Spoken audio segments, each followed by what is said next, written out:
Our top focus as of now, Beirut has turned into a war zone. Army tanks have rolled into the city and deadly gunfire was exchanged. Ambulance sirens are now wailing across the city and evacuations are being carried out by police and civilians. Just a few hours ago, gunshots were fired at protesters demonstrating outside the city's Palace of Justice. Gunshots were seen coming out from the rooftops of nearby buildings. Snipers were reported on the top floors of the high rises along the streets. This is Beirut's Tayoune neighborhood, a Shiite suburb. The Interior Minister Bassam Malawi has now confirmed that 6 people have been killed, all of them by gunshots. And the Lebanese Red Cross put the number of wounded at 30.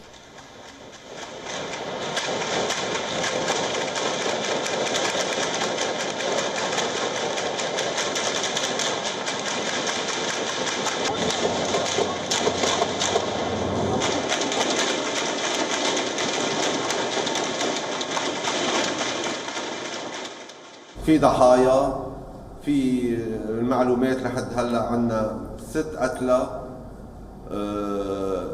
حوالي 16 جريح موزعين على المستشفيات. اكيد صرتوا بتعرفوهم وبتعرفوا اسمائهم. اكدنا بالحفاظ على السلم الاهلي اكثر واكثر، اتخاذ كافه الاجراءات والتوقيفات لحتى نقدر نستوعب الوضع. Several loud bangs were heard in the area, likely from heavy shelling. Plumes of black smoke were rising from an apparent fire. Fire was seen raging from shops, vehicles and buildings. Residents cowered in corridors away from windows as some were shattered by the gunfire. Some scurried outside, running towards ambulances as civil defense volunteers tried to evacuate civilians, including children. People were caught stranded and terrified on the streets, running to find their acquaintances. Civilians were seen helping each other to find a safe shelter away from the gunfire exchanges between the army and unknown attackers. A body was seen lying on a main street after the attacks. It was soon carried away by rescuers as gunfire rained around them. As soon as the attacks were reported, the army was deployed to the Shiite neighborhood. Tanks rolled into the suburbs and evacuations began.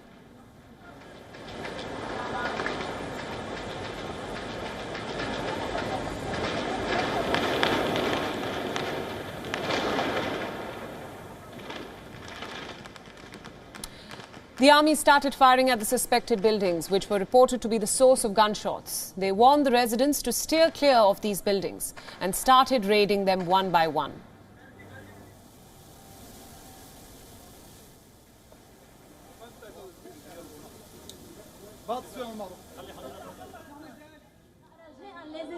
Videos and pictures have been circulating on social media of children hiding in schools.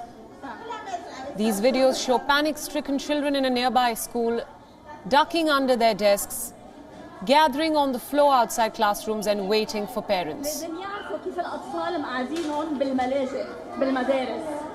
Children were later picked up from the school by their parents and had gathered in the hallway in the emergency area after hearing gunfire. Teachers and children had been evacuated to the lower level floor. الأولاد بالفرصة فطلعناهم دغري وحطيناهم بأماكن آمنة يعني بالكل وراد ونزلنا من الطوابق العالي ونطرنا وصاروا يجوا الأهل ياخذوا أولادهم. أكيد صار في زعر وصار في خوف عند الكل، كان الأولاد صار في بكي وصار.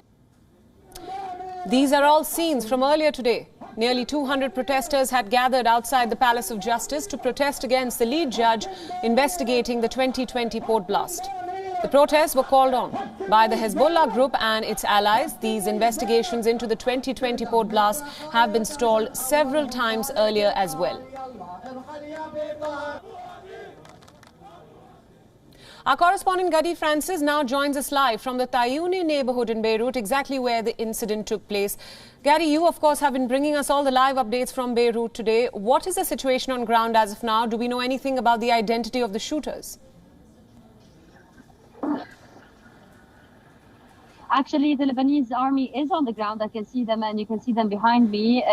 Peace is coming back. It is coming back to normal. Cars and motorcycles and civilians are moving around the square. This is the Tayoune Square. It is very surreal. The Tayoune Square is basically the junction between the southern suburb of Beirut, where the pro-Hezbollah majority lives, and other parts of Beirut. And this is like the highway that we all know together. So what happened today is of many meanings to everyone in Lebanon. Right now, things are coming back to normal. The Lebanese army did not say who did not identify the perpetrators, but other political parties and the local media, the pro-Hezbollah television and other media sources have been stating and pointing fingers at the other political side of the country, and even stating names of some people linked to these political parties. Basically, the Lebanese forces leader last night was also provoking his party to stand up to the protest Hezbollah is leading. So all fingers from Hezbollah are pointed at him right now, but not formal. The Lebanese army did not identify or state any name up until now. They are still on the ground, and we can see them. You know, these buildings behind me, some of these buildings were targeted or were raided. This is a very complicated area, very complicated between each other, the streets. Right. Gary, stay with us on this broadcast. We'll come back to you for another question. Joining us now for more on this story is Samir Makarim, a political activist, joining us now from Beirut as well. Samir, thanks so much for joining us on WION at this hour. We've, of course, been watching the disturbing visuals coming in from Beirut. 4 hours of fear, at least 6 killed, more than 30 injured. What is the situation at present in the capital? Thank you for having me, and thank you for speaking to me today. The situation, I think, similar to how Ghadi had been reporting during the day, it was a day that unfortunately was expected to escalate. I think yesterday when the protests were announced, there were decisions, or there were kind of circulations that this will get out of hand. I think that that's always a consideration of things that can happen. However, things escalated very, very quickly. I don't think that people had expected for that the situation will escalate so fast that people will have to be hiding in corridors. We saw the images of parents scrambling to get their kids outside of school, not being able to reach them. The photos of the children in the corridors were heartbreaking and were reminiscent of several generations of Lebanese facing the same type of violence, just in different types of circles. Right, now Samir, yes, go ahead. Yes. No, and then as of that, it's just trying to piece the puzzle of what exactly was going on, what this essentially meant. But I mean, the main message was very, very clear that every single time this regime is faced with questions about accountability or asking for answers, that the answers are always street violence under the sectarian guise.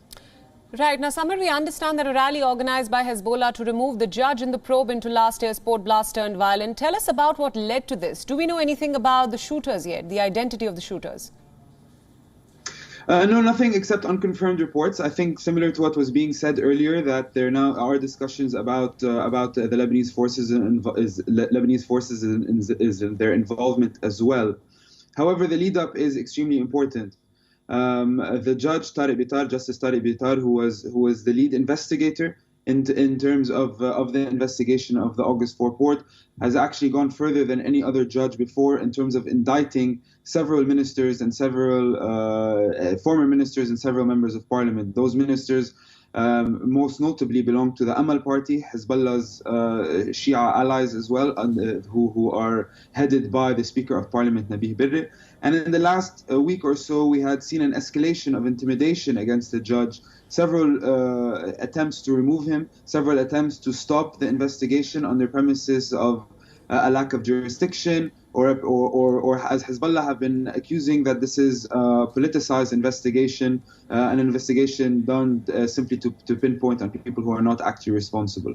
So the reason that I say that once those mass protests were called, you could almost anticipate that the violence was going to erupt, simply to say that either it's if you want to pursue accountability and if you want to pursue justice, then the other side of that spectrum that will counter it is civil strife and a potential civil war. My final question for you, Samir. It seems that this crisis has been long coming, following the political stalemate and then, of course, the economic crisis. What lies ahead for Lebanon? I think that these are incidents that we'll see time and time again. simply because of this regime and how this regime operates against its people. Unfortunately, the issue of Lebanon is not just an issue that is limited to Lebanon as well. It's about the entire Middle East and how the entire Middle East faces. But if I wanted to zoom in on Lebanon, we definitely do have tough times. I think that the tough times are not just simply about the street skirmishes. It's more about the daily livelihoods that the Lebanese are facing in terms of economic deterioration, in terms of a lack of electricity, a lack of healthcare, and a lack of basic services that we're seeing. This is just, if you want, the cherry on top in terms of an already decaying state. So definitely, I think that the government that's currently been put in place is a government of insiders. They will not be the ones that are able to give the Lebanese people the reforms that they need. We have tricky times ahead, and after today's events, it's become more clear than ever that the Lebanese have a choice, that either we succumb to the militia and sectarian tactics that we've seen from this regime, be it Hezbollah, the Lebanese forces, or any other players as well, right, or that we need to support Justice Tariq Bitar and continue the fight that we spent on the eve of the October 17 revolution was 2 years ago in a couple of days, that the fight for a state, that the fight for justice, for accountability, for institutions continues more than ever. Right. That choice is very clear, and hopefully that the Lebanese rally around Bitar and we ensure that the end of impunity in Lebanon starts with this cause, that 200 dead, 7,000 injured, and a capital that was ravaged is not a crime that should go unpunished and swept under the rug. Samir, thank you so much for all those insights, and thank you for joining us on WION at this hour. Thank you for having me. Our correspondent Gary Francis is still with us from Beirut. Gary, my final question for you, and very quickly, have the authorities made any statement on this incident yet? And is there an update on the number of casualties as well as those injured who are currently in hospital? Well, until now, there's no update on what Minister of Interior Bassem Mawlawi has stated previously in this bulletin. 6 dead confirmed and more than 30 injured up so far. The authorities have not identified the name or the identity of any of the perpetrators up so far. But there's one thing to note. Another tit-for-tat kind of clash on another different civil war front line happened in a different area around Beirut called Farshima just a few minutes ago. And now the Lebanese army is over there and pieces coming back to the place. This, if it implies anything, it implies that this polarization in the country, this trauma that happened today or that was renewed today is really able to spread around on many different terms and levels. And we will try to report from that other place as soon as possible as well. Gadi, thank you so much for all those updates. Thank you for joining us from Beirut. We'll continue to track this story and come back to you for more updates. WION World is now available in your country. Download the app now and get all the news updates on the move.